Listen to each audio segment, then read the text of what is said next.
This episode was found wandering the halls of BBC Broadcasting House late at night. All it would say is, "Appointment with fear, my friends. Appointment with fear." Listen to it.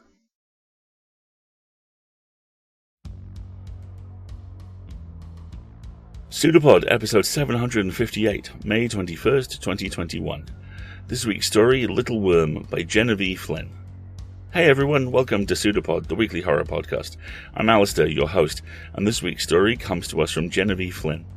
Genevieve is a speculative fiction editor from Australia who has 2 psychology degrees and only uses them, appropriately, for nefarious purposes. Her short stories have been published in various markets, including Flame Tree, Things in the Well, and the Tells to Terrify podcast. And along with author and editor Lee Murray, Genevieve co-edited the excellent Black Cranes, Tales of Unquiet Women, an anthology of Southeast Asian horror, which is where this story comes from. The anthology is Bram Stoker Award nominated and has been listed on Torn Nightfire's Works of Feminist Horror and Locus Magazine's 2020 recommended reading list. Genevieve was assistant editor for Relics, Wrecks and Ruins, a spec-fic anthology which featured authors such as Neil Gaiman, Ken Liu, Robert Silverberg, Lee Murray and Angela Slatter. The anthology is the legacy of Australian fantasy author Ike Flinthart, and in support of the Flinthart Writing Residency with the Queensland Writers' Centre. Genevieve loves tales that unsettle, all things rightly, and B-grade action movies. Damn right. If that sounds like you, check out her website at genevieveflynn.com. Your reader for this week is E.R. Jang. Jang is a tiny genderqueer nerd who enjoys reading Dan May novels in their free time. A small-town person with moderately sized writing dreams, they like writing about low-stakes, fluffy queer romances. Read their work in the Mad Scientist's Journal and Fixie Novo's Little Basket. So, without further ado, we have a story for you.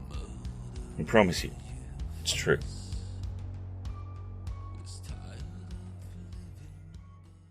Little Worm by Genevieve Flynn.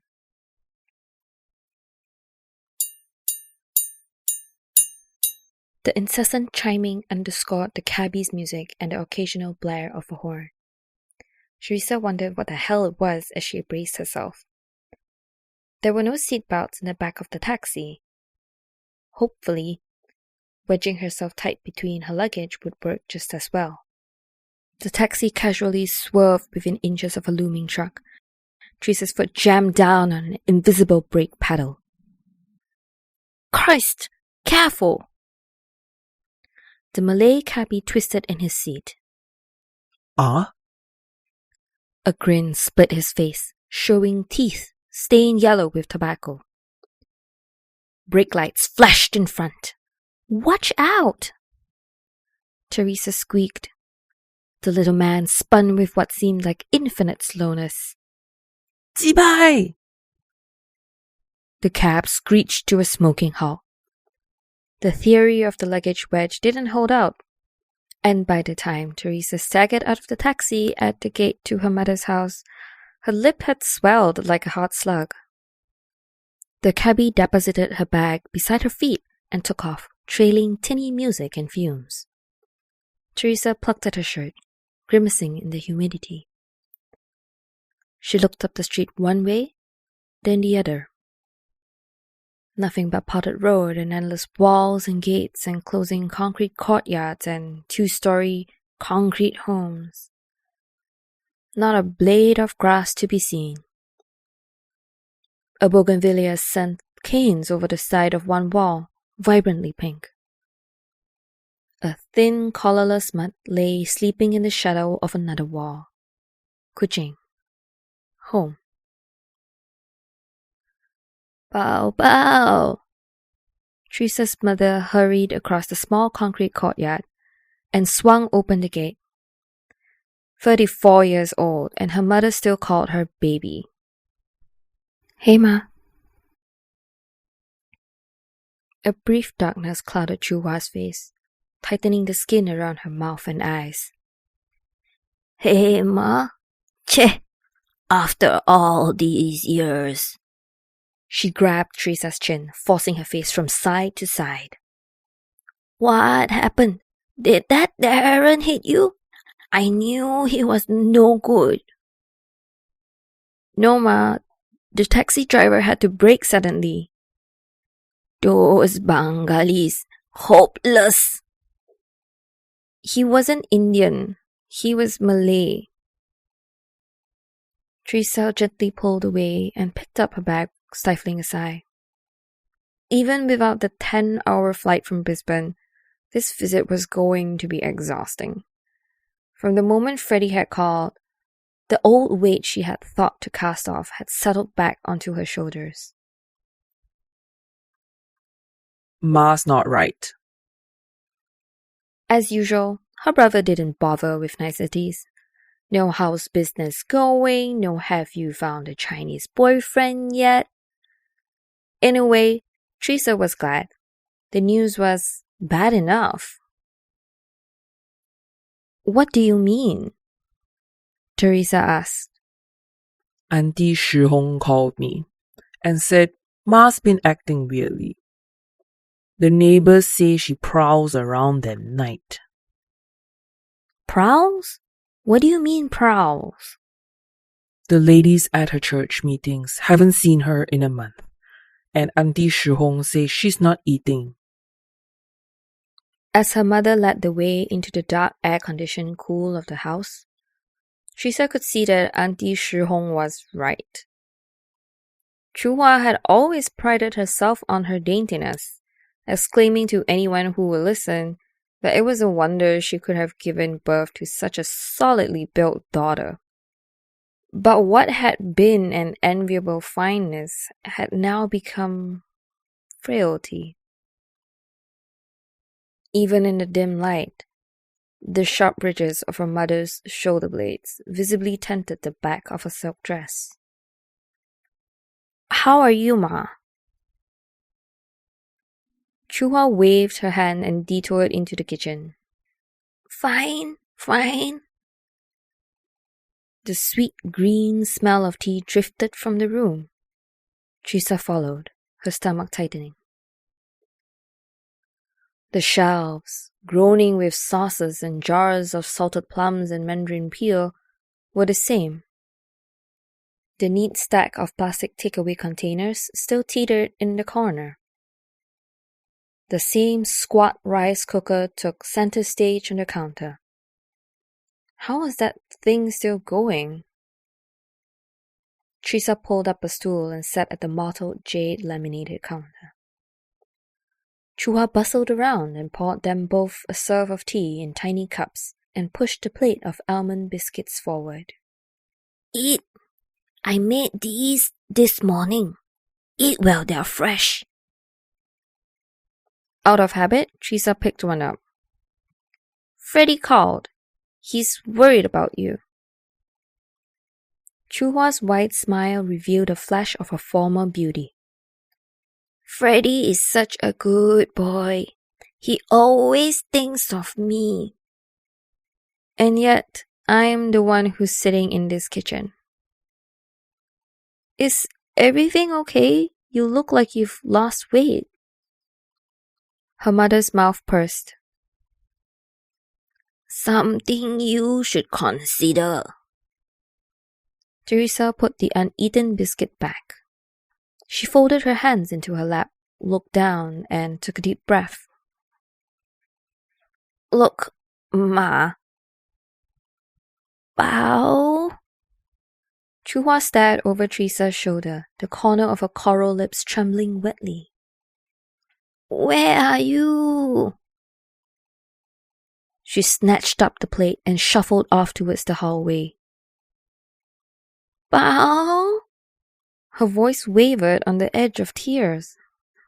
"I'm here, Ma." Teresa trailed her mother. Chuhua disappeared into the sewing room. She hastily put the plate down. It teetered on the edge of the deeply polished singer's sewing table. Chuhua frantically dug around in the bags of scraps and the bolts of material in the corner. Teresa pushed the plate in and bent closer to the machine, frowning. A snarl of thread and material was bunched under the sewing machine's presser foot. Several needles had been snapped off and bristled from the mess. The skin on Teresa's arms chilled, and her heart shrank. just a little. Please don't let it be dementia.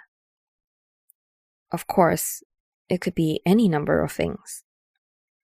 Anyone would mean Teresa would have to abandon her carefully constructed life 6,000 kilometers away. Pieces of cloth flew in the air behind Chuhua. Bao? Where are you? Come out at once! Teresa put her hands on her mother's shoulders, wincing at how bird-like she felt, and gently pulled her away from the bags. Ma, stop! I'm here. She steered her out of the room.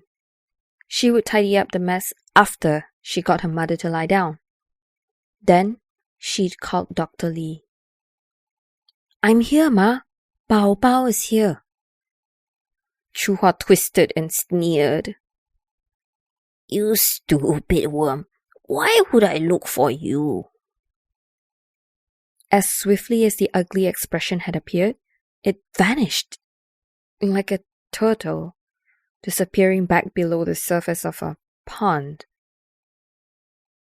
Teresa sucked in a breath and took her mother's bony elbow with the gentlest hand because she wanted so much to slap her. Chuhua patted her hair and allowed herself to be led, shuffling like a woman of 90. She needs to eat, and her body is too cooling. Dr. Lee handed Teresa a prescription and drew the front door shut behind them both. Teresa glanced down at his blocky writing. Ginseng, ginger, arrowroot, herbs. Jesus. Her mother had gone into a frenzy of cleaning when Teresa had made the appointment. Unable to stop Chuhua from fussing over the living room and sweeping the floor in readiness for the doctor's arrival, Teresa had simply joined in. Teresa's sense of dread had deepened as she silently cleaned by her mother's side.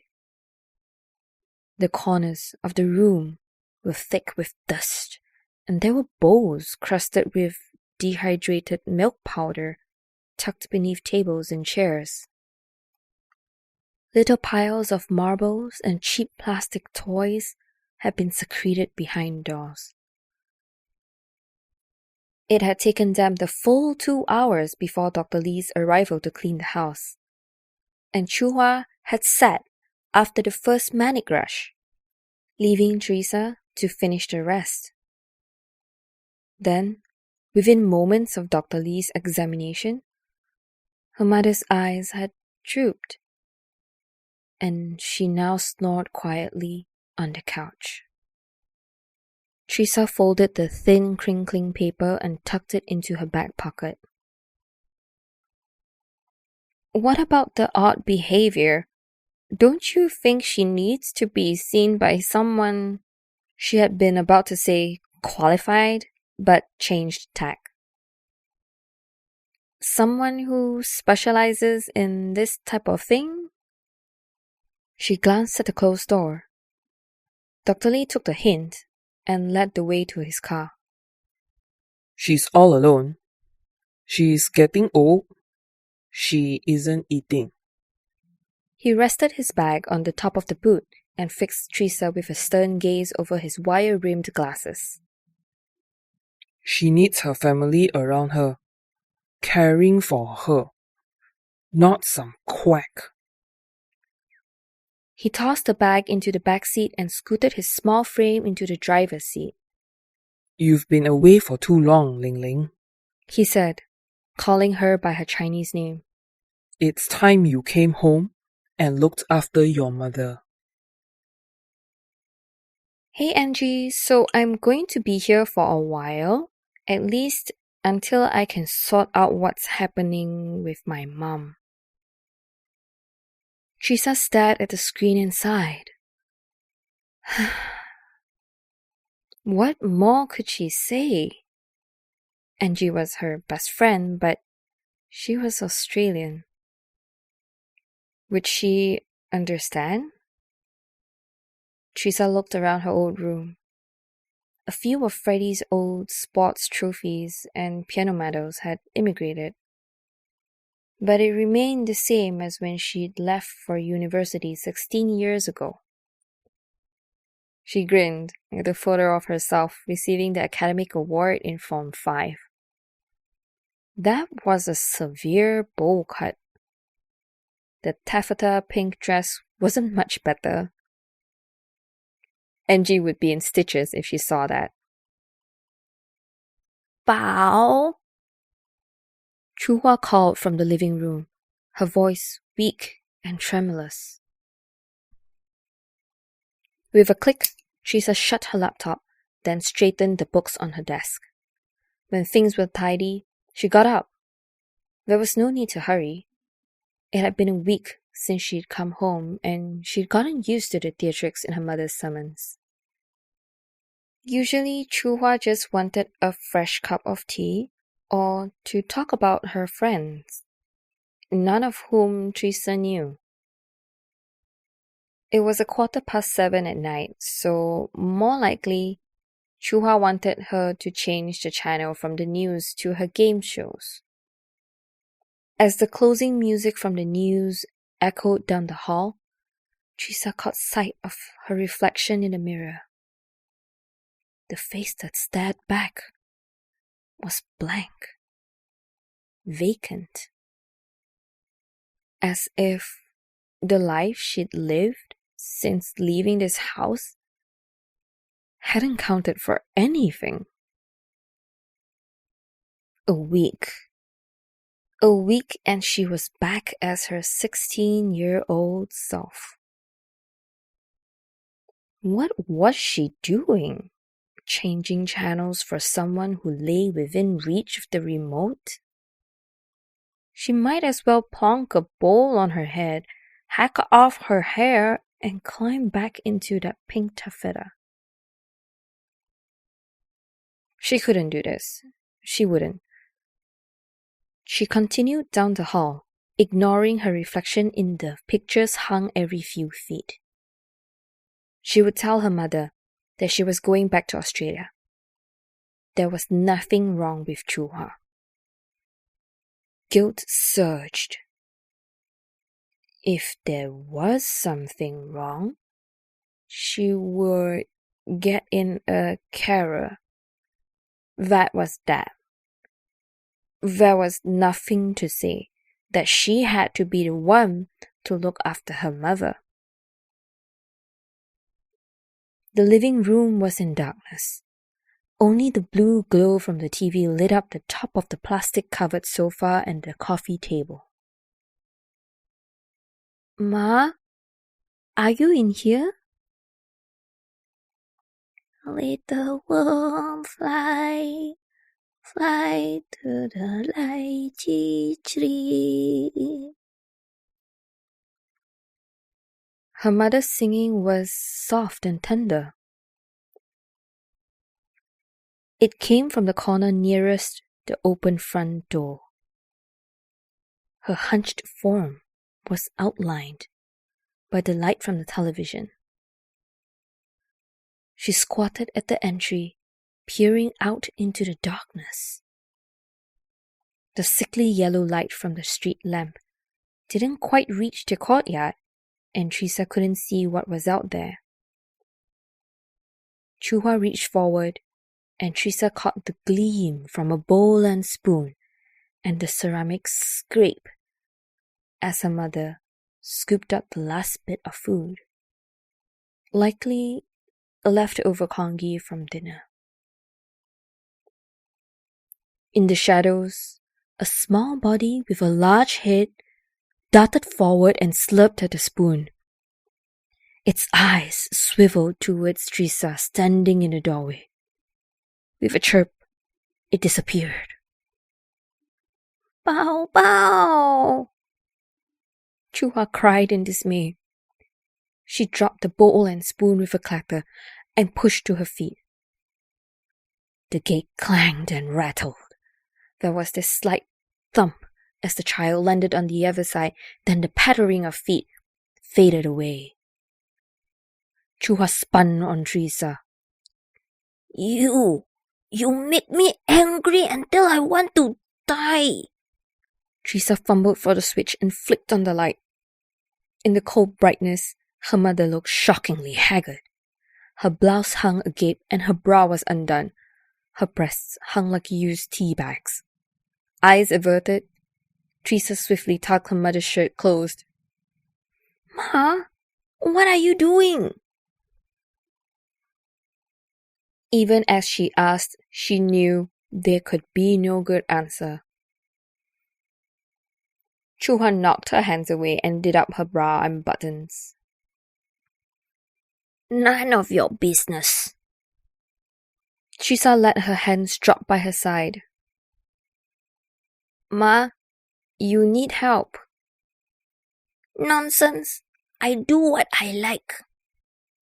What were you doing? Chua fussed with her blouse, her mouth a tight, thin line. Teresa tried a different approach. If it's an orphan, we should call child services. Huh? Chua lifted her chin. You do that and see what happens. She won't like it. Not one bit. So, it's a little girl? A sly smile crawled across her mother's face. Yes, a precious girl. Not like someone I know. Teresa bent and retrieved the bowl and spoon, blinking back tears. Cold congee had sprayed up the door jamb. She would call Dr. Lee tomorrow.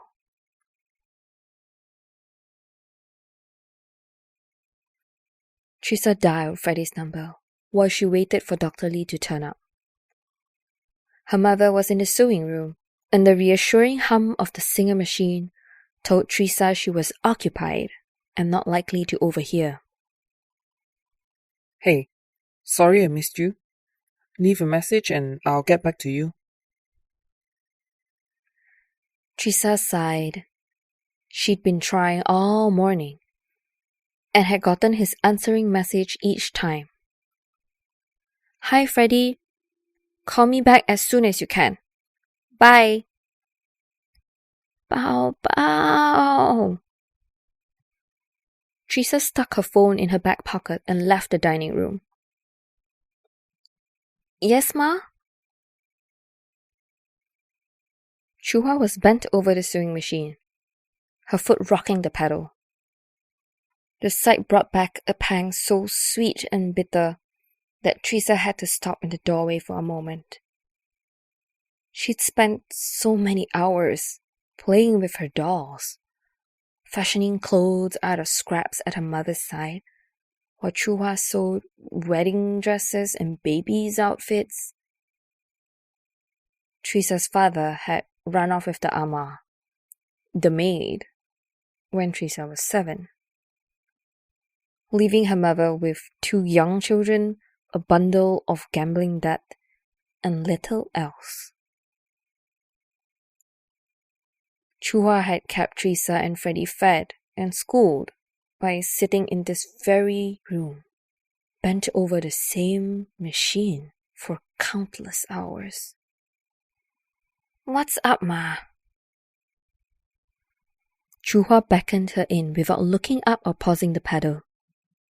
Smiling, Teresa approached. Look what I made for you. Chua held up a tiny outfit made out of red silk, complete with gold knotted buttons down the front. Teresa's smile faltered. The outfit was for a small child. Was this her mother's way of hinting at grandkids again? Thanks, Ma. Chua looked up and beamed. It will fit you perfectly. The buzzer at the gate sounded. "Who was that?" Chuhua asked, laying the outfit down with a frown. "I'll answer it. Probably someone selling something." Teresa hurried to the front door and let Dr. Lee in. Did you get her to drink the ginseng? Dr. Lee asked as they entered the living room. "Dr. Lee, something's very wrong." Teresa tried to keep her voice level. "There's been a child, a girl, coming around and my mother's been feeding her. She's acting really strangely. She exposed herself last night." The doctor peered at Teresa over his glasses, expressionless. "She's in the sewing room making a baby's outfit," Teresa hissed. "For me." "Please, I'm really worried about her. This is more than just being too cooling. She needs help." "Wei, 师傅Li!" Chuhua exclaimed from the doorway, patting her hair and straightening her dress. She put on a gracious smile. "I didn't know you were coming to visit. Would you like some tea? Please, I made some steamed cake last night. Not as nice as Mrs. Lee's, of course." Dr. Lee inclined his head. Thank you, Mrs. Yang. That is very kind. Just tea, please. He patted his stomach. I must watch my figure. Chuhua broke into merry peals of laughter. "Nonsense, 师傅! Come, sit." Dr. Lee sat at the table and set his bag by his feet. Chuhua raised her brows at Teresa, then joined him and began chattering. Teresa went into the kitchen and busied herself with the tea and cake. "I'm worried about Teresa," Chuhua said. Her mother didn't lower her voice. Teresa was meant to hear this. "She's changed so much since she left home." Dr. Lee grunted. "So westernized," Chuhua continued. "I thought she was coming to visit me like a good daughter, you know. But I feel her watching me all the time. Looking for what? I don't know." Teresa says you have been feeding a young girl? "Bow, bow." The smile in her mother's voice was audible. "Yes, poor thing. She has no home."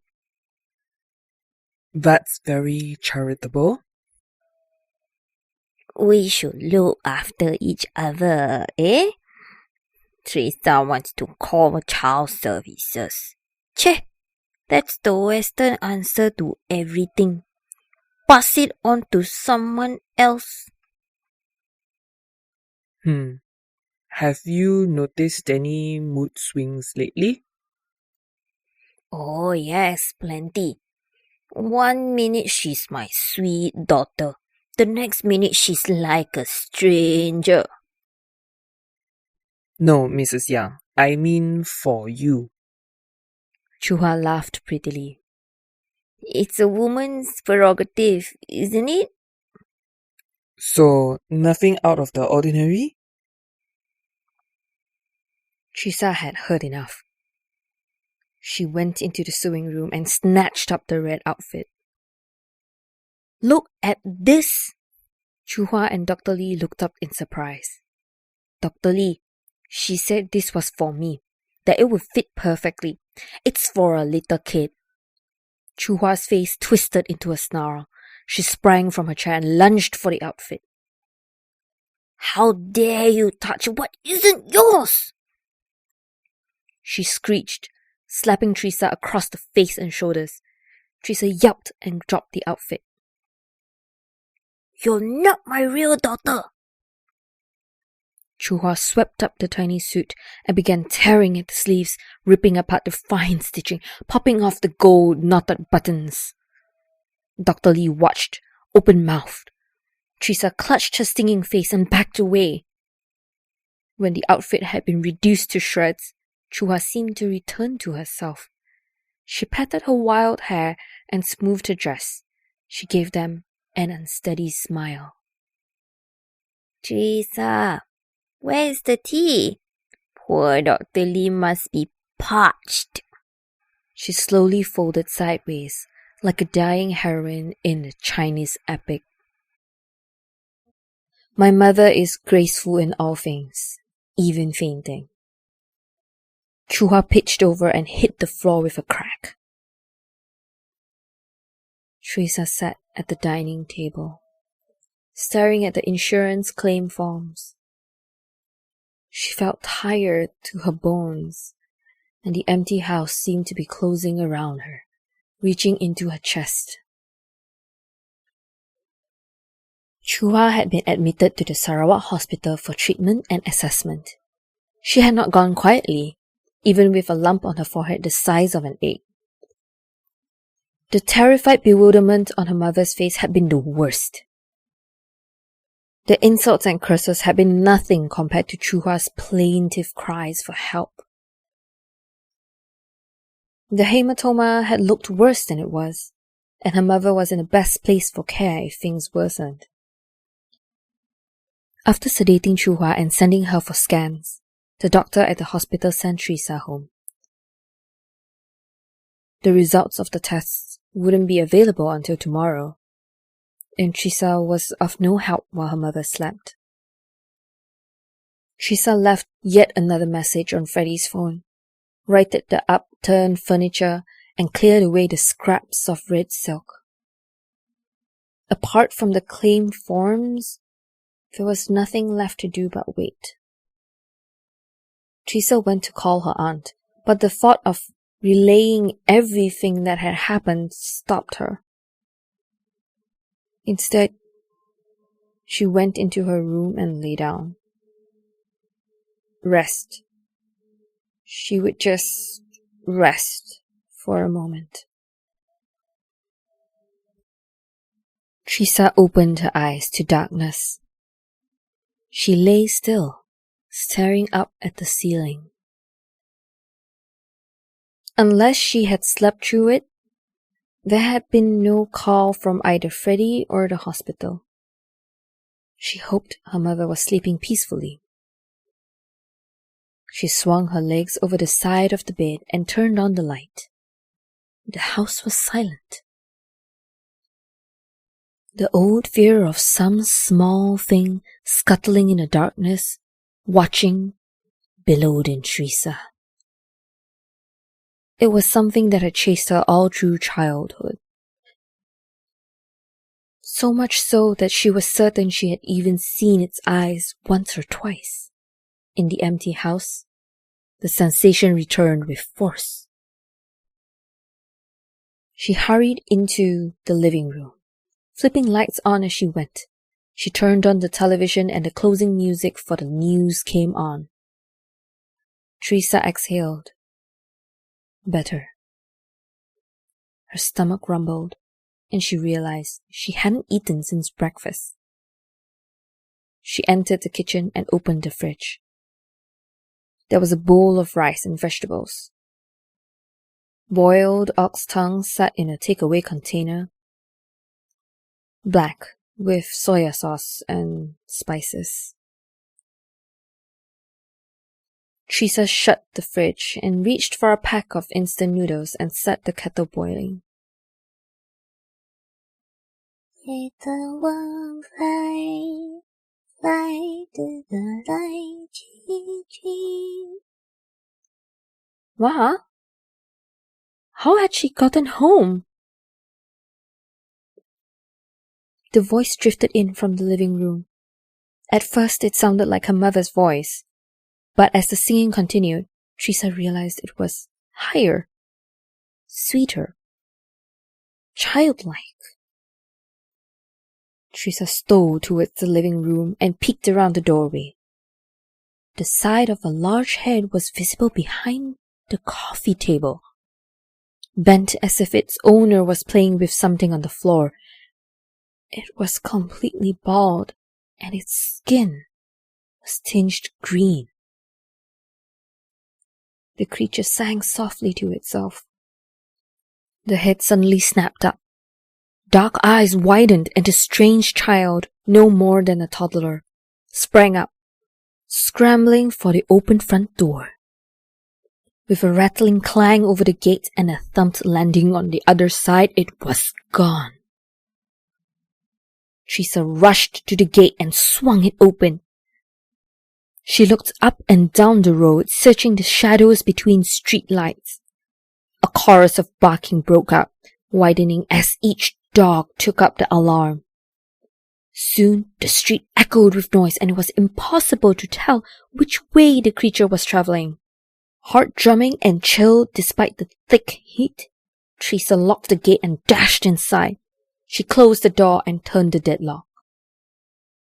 She must have forgotten to lock it after returning from the hospital. Twisting the hem of her shirt, Teresa reluctantly approached the coffee table. What had it been playing with? She edged closer, then froze. The red silk outfit had been reassembled. Still torn, but its pieces had been carefully arranged into place, complete with gold knotted buttons down the front. Above the neckline was a smiling photo of Teresa as a baby. Freddie, answer your goddamn phone! Teresa snapped.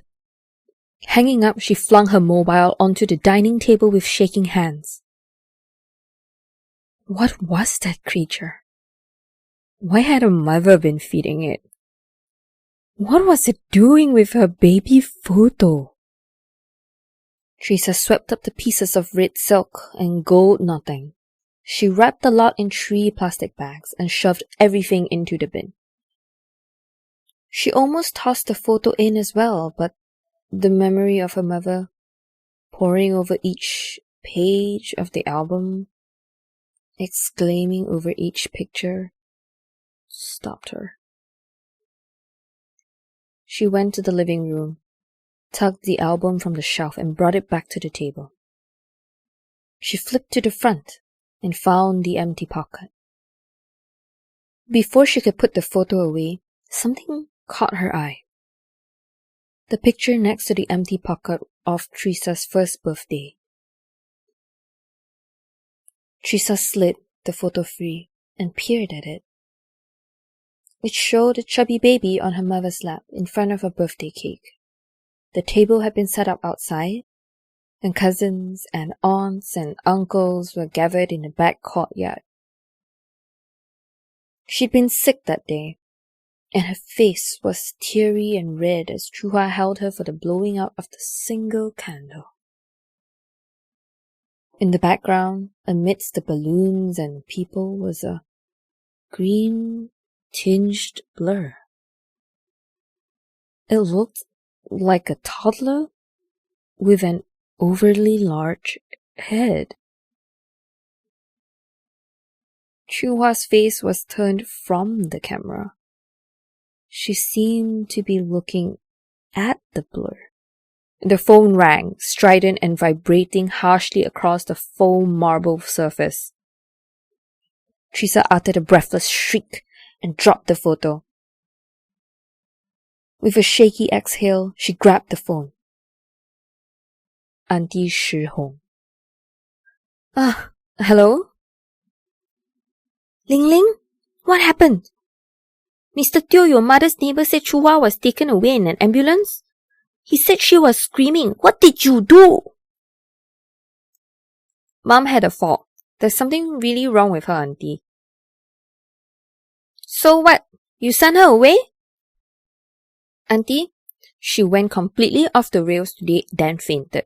She hit her head in front of Dr. Lee. He called the ambulance. There was a long silence on the line. Finally, her aunt spoke. Was it about the girl? Goose flesh broke out over Teresa's body. What girl? Ayya, her aunt said. I told Chuhua this would happen. What a mess. What do you mean? What girl? Shi Hong sighed, then spoke. Your mother's squeakia. It's growing too powerful. I suspected at first when I rang Freddie last week, but I hoped... What's a squeakia? What are you talking about? I knew she should not have done it, but she was so unhappy. She was too strong to be married. There was no room for her hopes, her desires. Yeah, when you become a wife, you'll understand. Auntie, please, you're not making any sense. Shi Hong sighed again. A Kwikia is a spirit child, created from the soul of a baby who died. Oh, Jesus. Auntie, stop. Auntie Shi Hong was a great believer in the supernatural. She probably still carried the dried penis of a black dog with her to ward off evil spirits. She didn't make it from a real baby, her aunt insisted. It was the idea, the spirit of a baby. Into that baby, she put all of her dreams, her ambitions. Don't you see? It allowed her to put everything aside and look after you and Freddie. Teresa felt sick. That's impossible. You can't just make someone from an idea. Impossible or not, she did. Auntie Shi Hong said sadly. But now, it has turned on her. Stop it. I don't believe in that ghost and spirit rubbish. Auntie, there must be another explanation. The green tinged blur in the photo caught her eye and she flipped it over. Mom's sick. She has a mental illness or dementia or something. And this girl, it must be some orphan child. That's all.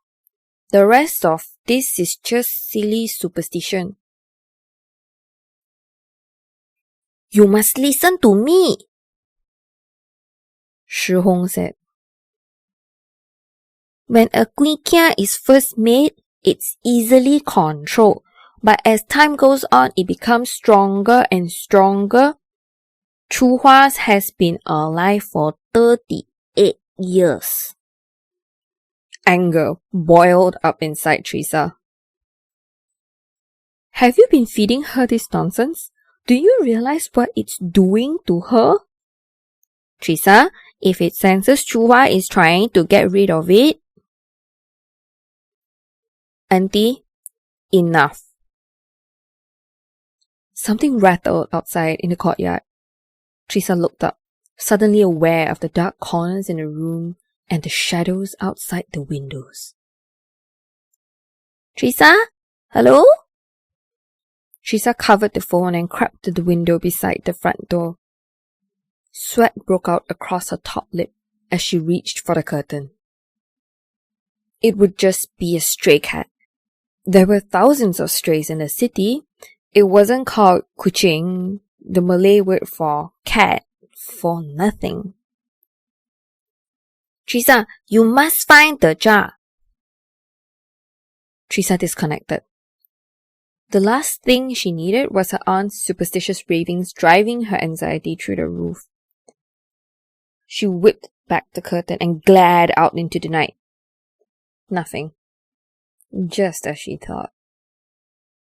She tugged the curtain closed and checked the lock on the front door again, then sat on the couch, resting her head in her hands. She turned her phone on and stared at the screen. Her thumbs hovered, ready to search up Quy Kia. It was ridiculous, really. You couldn't make a baby from an idea, and even if you could, it had nothing to do with her mother's illness. Compulsively, she typed. An image of an ugly baby popped up.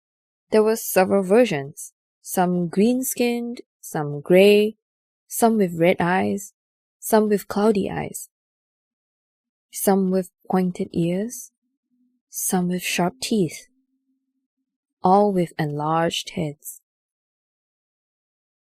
Teresa hesitated, then clicked on the first article. The making of a Quy Kia is very black magic. It's made from a fetus that has died or been miscarried. The bomo, or shaman, cuts off the head and carves the bones to make a replacement body. The head is then cooked to obtain corpse oil, which is used to anoint the bones. The Quy Kia is kept in a jar in a dark place until called upon to serve its master. There are many legends of how to make a Quy Kia, but none for how to get rid of one. Once someone has made a Quy Kia, they are destined to have it forever and to pass it on to their descendants.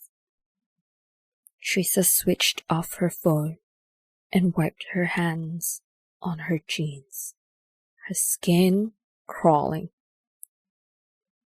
This was superstitious nonsense. There was no such thing. Her phone rang. Teresa yelped and almost dropped it. It was the hospital. Hello? Miss Yang, this is Dr. Teo. I'm sorry to inform you that your mother has escaped from the hospital. What? How could she do that? I thought she was sedated. We don't know. We are very sorry. She injured a guard and disappeared. We've alerted the police and they are keeping an eye out for her. If she returns home, please call us. The doctor hung up. Teresa blinked. How could this happen? Her tiny 60-year-old mother had attacked the guard and broken out of hospital and was now God knows where. Teresa gasped. The noise outside. Had that been Chuhua trying to get back into the house? She rushed to the door and unlocked it. Ma? She called into the darkness.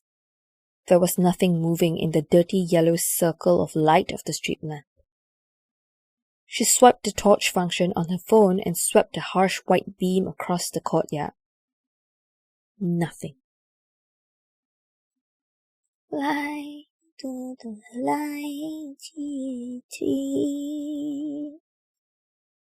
An electric current shot down Teresa's spine.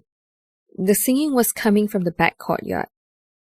Gripping her phone tight, Teresa crept around the side of the house, sweeping the light into every corner. She edged around the outdoor wet kitchen area and gingerly stepped over the drain.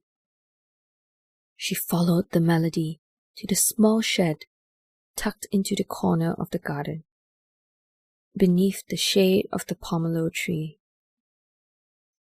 Mosquitoes sang around her head. She waved them away. Ma, is that you? Her voice was a bare whisper. Ling Ling, come, Come. Her mother called from inside the wood and tin enclosure. Teresa inched closer until she was in front of the rickety door. Ma, are you okay? She drew the door open and shone the light inside.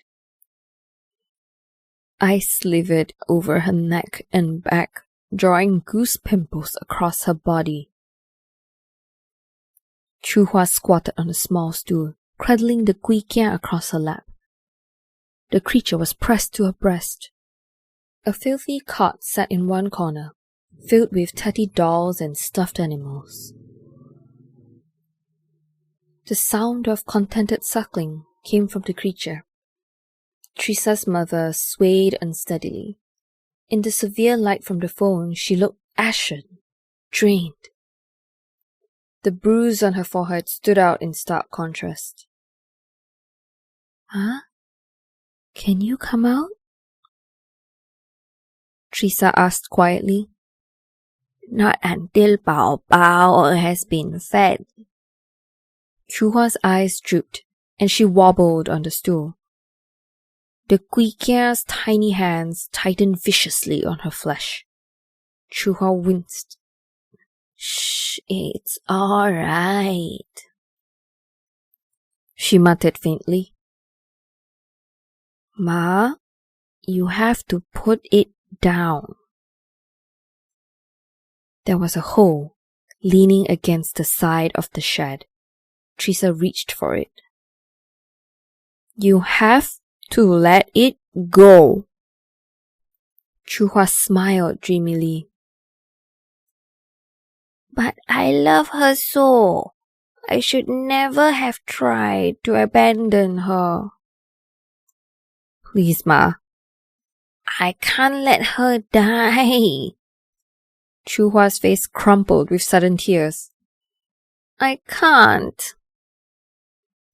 Teresa poked the hole into the shed and rested it against the little creature's side. The Guiqian growled, and Chuhua cried out. Blood spurted from her chest. Ma! Teresa quickly withdrew the hole. Leave her be, please. Chuhua begged. It isn't her fault. Teresa stood helplessly. What can I do? Chuhua smiled. You are my real daughter, after all. Her eyes drifted shut, and she toppled sideways, as graceful as a heroine in a tragedy, then lay still. The Guiqian tumbled from her lap with a bleat. Ma! Teresa rushed forward, the hole raised to strike. The little creature crawled to her mother's body and snuggled against it, weeping pitifully. It looked up at Teresa with wet eyes so like her mother's. Into that baby, she put all of her dreams, her ambitions. Teresa lowered the hole. The creature stuck its thumb in its mouth and edged towards the cot, its gaze never leaving the hole that hung limp in Teresa's hands. It clambered in and dug around its collection of toys. It came up with a glass jar and held it out. Inside the jar was a collection of tiny, blackened bones.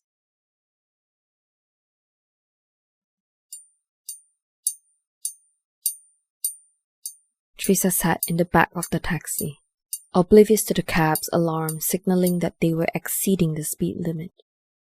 She had come to accept that this was how it was over here. Some things were dangerous, but could be lived with.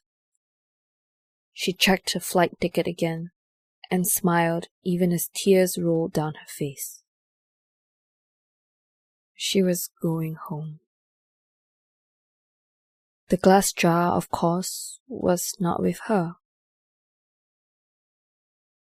It had been declared as her mother's remains, and would be shipped to her address once cleared of quarantine.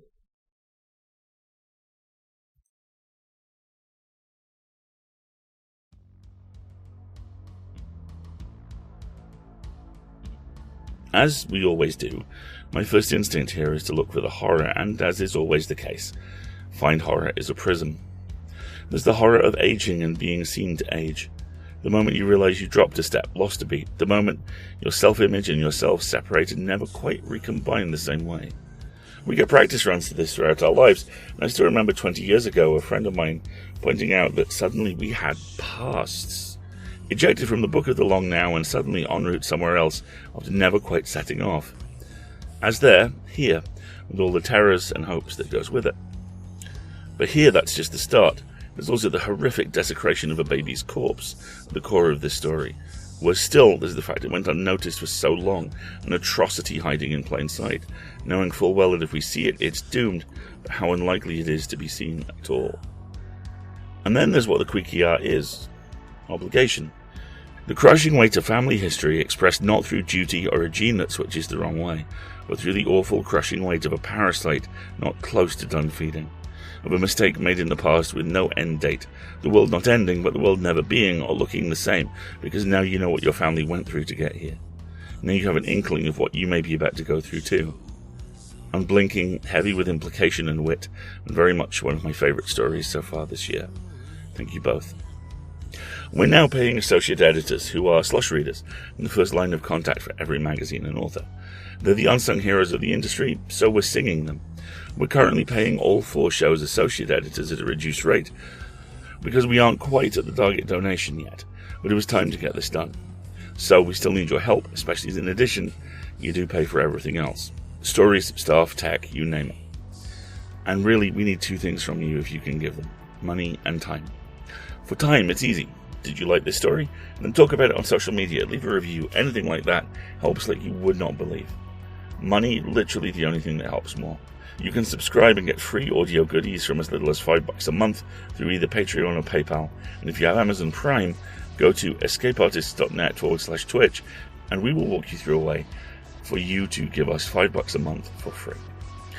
Next week, we've got The Withered Heart by Gigi Pondarbs, read by the amazing Ben Meredith of Rusty Quill Gaming, the Magnus Archives, and Stella Firma. Then, As Now will be a production of Escape Artists Incorporated and released under a Creative Commons Attribution Non-Commercial No Derivatives license. I'll be your host. Chelsea will be your audio producer. And we leave you with this quote from the Babadook. You can bring me the boy. We'll see you next week, folks. Until then, have fun. It's a PseudoPod. It's a big foot. It's all about podcasts these days.